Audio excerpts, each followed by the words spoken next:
Hi, my name is Graham Junsar, and this is my lab report for Lab2, Lines of Charge. The purpose of this lab is to produce a computational model of two charged tapes exerting an electric force on each other and use it to estimate the amount of charge necessary to float one above the other. The models and fundamental physical principles used in this lab are Coulomb's law, electric fields, gravity, and forces. We will be able to calculate the amount of charge necessary to float one tape above another by using our computational model, along with the fact that electric force on the floating tape should be equal and opposite to the gravitational force on it for it to float in place. This charge was calculated to be 2.55124 times 10 to the negative 8 coulombs. Coulomb's law is an expression that describes the electric force between two charges. K is the Coulomb constant, which is approximately 9 times e to the 9.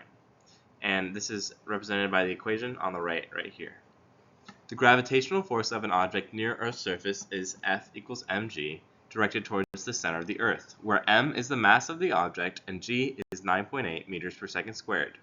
Whenever the net forces acting on an object are zero, this object will not accelerate. This comes from Newton's second law, F equals ma. The length of each tape is 0.2 meters.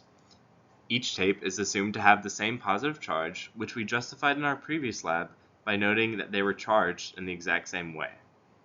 The only forces that interact with the floating tape are the electric charge from the bottom tape and Earth's gravity. There is also negligible air resistance because the tapes aren't moving. Our system in the computational model is comprised only of the two tapes and Earth's gravity, with no other surroundings interfering. As opposed to treating the two tapes as point charges like we did in Lab 1, this time we are treating them as line charges, which is far more accurate to reality. I'm going to be using the same measurements for this model as I used in Lab 1, where I measured the separation distance between the two tapes as 0.026 meters and the mass of the top tape as 2 times 10 to the negative 4 kilograms. On this slide, you can see the changes I made to the sample code. Here is the mass and charge of the tapes, and in this function, I defined the electric field at a given observation location based on the charged particle, and this comes from Coulomb's law. And here you can see where the top tape and bottom tape are both defined as line charges, where the top tape is 0.026 meters above the bottom tape. They're both 0.2 meters long, and they both have the same charge. And here you can see where the electric force vector and the gravitational force vector are defined, and they're both dependent on the magnitude of each force. Finally, in this block of code here, we calculate the net electric force on the top tape. And this is done by looping through each little dq in the top tape and seeing the interaction between each little dq in the bottom tape. And these are added all up to give us the net electric force. This slide shows the result of our computational model. On the left here, you can see that the charge of each tape is 1.2133 times 10 to the negative 8 coulombs, which is what I calculated in Lab 1 for the charge of the tapes, using the point charge approximation. However, you can see that the magnitude of the electric force is far smaller than the magnitude of the gravitational force, which means this value for the charge is not correct. On the right side, you can see that with a charge of 2.55124 times 10 to the negative 8 coulombs, the magnitude of the electric force is equal and opposite to the magnitude of the gravitational force. This means that the tape would float above the bottom tape, which should imply that this is the correct electric charge for both tapes. These green arrows represent the electric field at each little dq.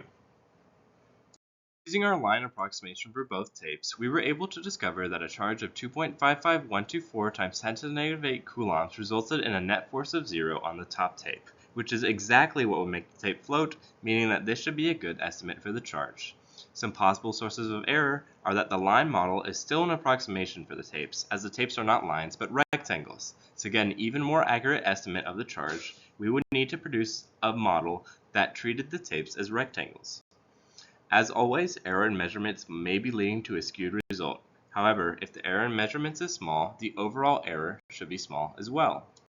What if I had modeled each of my tapes as a single point charge, as in the previous lab? In my previous lab, even though they were under the same conditions otherwise, the point charge model calculated the charge of the tape as 1.2133 times 10 to the negative 8 coulombs, which is about half as much of the charge calculated in this lab. Why do these estimates differ, and which value is more likely close to the real value?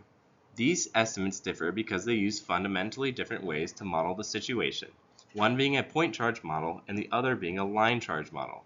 The line charge model in this lab is more likely to be closer to the real value of charge because a charged piece of tape is closer to a line charge than a point charge.